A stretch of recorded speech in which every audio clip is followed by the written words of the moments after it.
Hi guys, my name is Caitlin. I'm just gonna go through some of the questions that you guys sent me and answer them again. So the first question is, how do you feel about Kanye West wanting to become president, and do you think it's just a joke? Um, it's definitely just a joke. Kanye West has no political background. He has no political following. Um, he has no chance of winning an election. And I think it's more just a ploy for attention than anything. He knows that he's not going to win. I don't think he seriously wants to become president, nor would he even be qualified to become president. So yeah, it's a joke and it's a bad joke. It's scary because this election is really important in the United States and we don't need any like distractions taking away from the important issues that are going on. The next thing, do you know people who would vote for Kanye West? Thankfully, no. Some people on social media were like, this is fun. Like, he's a better option. And it's like, no, he's really not. And I don't think anyone would seriously be voting for Kanye West and, like, actually believing that he would be a good president. Next question is, what kind of general requirements do you need if you want to run for president? So there's a whole list of requirements in the Constitution of the United States. For holding office, and so some of them for president are you have to be 35 years old, you have to have been born in the United States, and I think those are really the only ones. You generally, these ones aren't like official law, but if you want to run for president, you should have some sort of political background. Have held some positions at a state level, or in Congress, but that's not technically a law. You don't have to have those prerequisites in order to run for president, but you probably should because the president is a really important job. And we want people that are like actually experienced and know what they're doing to have that office. The next question is, what do you think about Joe Biden and could he be a good fit for the position?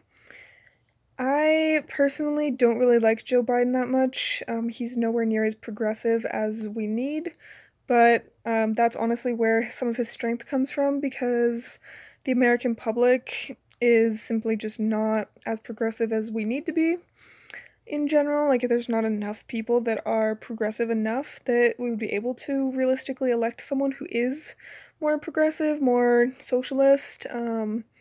Even though like that would definitely be the ideal candidate in my opinion. So yeah, Joe Biden's not my favorite. He has some issues, and I don't agree with all of his policies.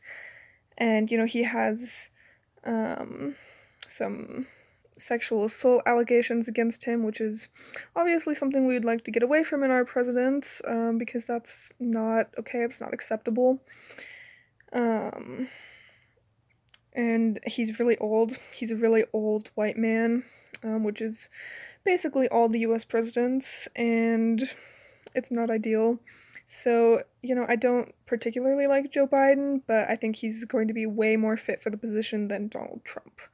So, in some ways, yes, he is a fit for the position, in some ways, no. I will be voting for Joe Biden, though, because I think he's going to do a lot better job than Donald Trump will.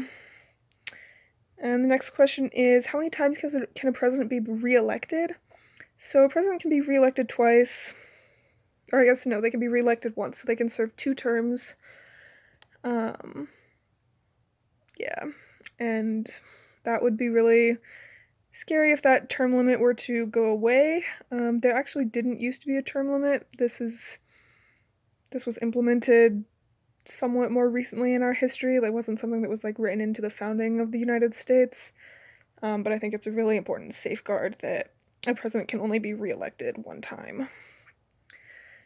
Okay, moving on to the next topic here, traveling and living in the US and customs and holidays. So the first question is, which states have I traveled to so far? I've been to a lot of states. So I live in Colorado. I've been to New Mexico, I've been to Arizona, Wyoming, Nebraska, Kansas, Iowa, Illinois, Michigan, North Dakota, South Dakota, Florida, Texas, um, New Hampshire, Maine, I've been to Hawaii, which was really cool. That was a pretty fun trip. I've been to California.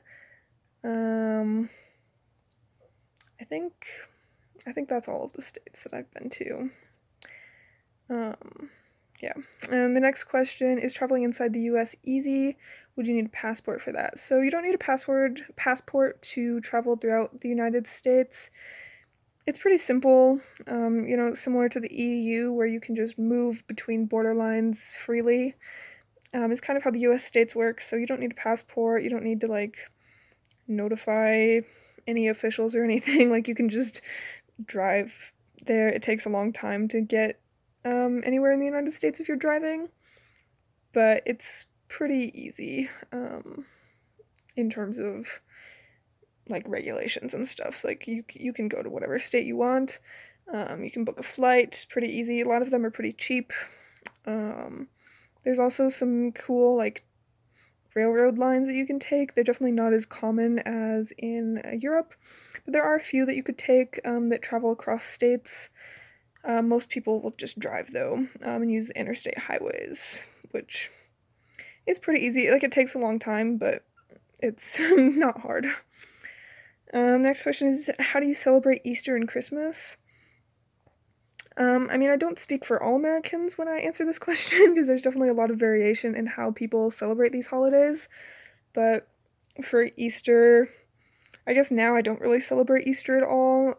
I know it's a religious holiday and I'm not particularly religious, so it's not really a holiday that I celebrate. As a kid, we used to have Easter egg hunts and like, my parents would hide Easter eggs and candy all over the house. And that's how we'd celebrate Easter, and we'd usually have some family come in from out of town to visit, and have like a nice dinner and stuff, but that was about it. And then for Christmas, mostly our celebration is just based on like gift exchange. We don't like go to church or anything for Christmas. And we used to have family come out, but that hasn't happened in a few years. So, it's mostly just we exchange gifts, we spend the whole day like playing with those gifts, using them, and we'll usually have some kind of like nice dinner or lunch or something together. But that's about it. That's about all we do to celebrate Easter and Christmas for me personally. A lot of people do different kinds of celebrations for sure. Next question is how did you celebrate the 4th of July? That's another holiday I didn't really celebrate, especially this year. It was in the midst of all of the Black Lives Matter protests, and I don't know, it's just not a holiday that felt like good to be celebrating because it's based off of so much white supremacy and racism ultimately. And this is not a country that I'm particularly proud to be living in at this moment. So I did not celebrate the 4th of July this year. And due to Corona, there wasn't a lot of options for anyone to really celebrate anyways. A lot of fireworks shows got canceled, and that's normally what people do for 4th of July. They normally have like grill outs and cookouts and things, and you can't have a big gathering right now, so you couldn't really celebrate in the traditional way that we would normally celebrate 4th of July, but it also just feels like it's a really outdated holiday. It's not celebrating the right things, and people just kind of blindly like use it as like this like way of being patriotic, even though it doesn't really mean anything. So yeah, it's not a very great holiday. And I'm starting to really understand why now, which is super important. So, the next question is what do you celebrate on Independence Day? Technically, Independence Day is a celebration of the day that the United States declared their independence from Great Britain. On July 4th, like 1776, the United States wrote the Declaration of Independence and published it, and were free from Great Britain, who had colonized the United States at that point. But at this point, it's just kind of this like way that people try to be patriotic, even though it's not really worth it to be patriotic anymore, in my opinion, in this country. Like, I don't see the value in it. And then the last question is, does everybody celebrate Independence Day?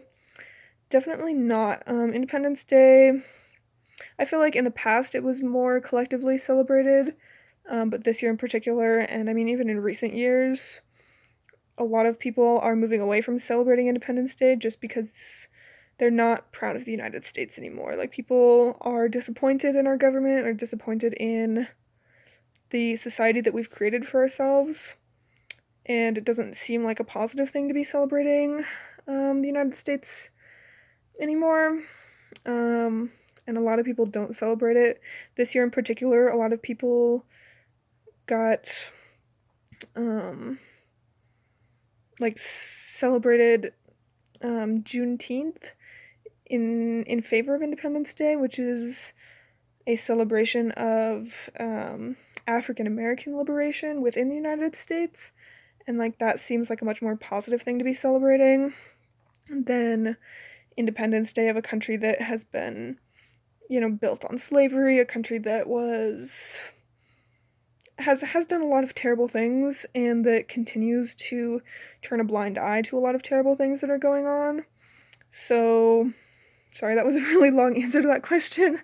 But no, not everyone does celebrate Independence Day, and there's a lot of reasons for that. So, yeah, I hope that answered your guys' questions. Have a great rest of your day, and thanks. Bye, guys.